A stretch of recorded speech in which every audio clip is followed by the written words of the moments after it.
நேற்று முதலமைச்சர் ஒரு ட்வீட் போட்டார்.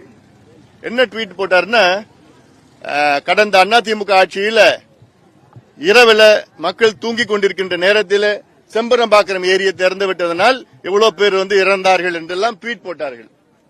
ஆனால் எங்கள் ஆட்சி அப்படி கிடையாது என்று ட்வீட் போட்டார்கள்.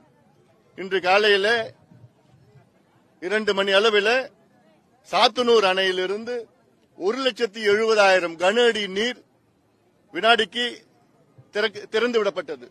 இந்த செய்தி யாருக்கும் தெரியல.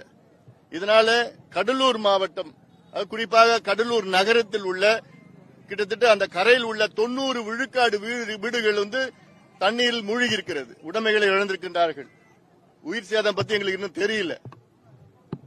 தென்பெண்ணை ஆற்று படுகையில ஆற்றங்கரையில வழிநடுக்க மிகப்பெரிய வெள்ளம், மிகப்பெரிய பாதிப்பு. ஏன்னா மக்களுக்கு தெரியல. இவர் அதிமுக ஆட்சியை குறை சொல்றார். 2 பேரும் தான் குறை சொல்லணும்.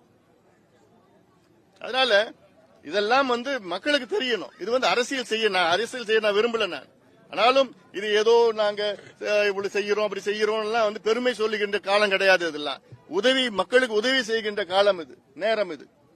இப்ப தேசிய நெடுஞ்சாலை 45 துண்டித்திருக்கிறது.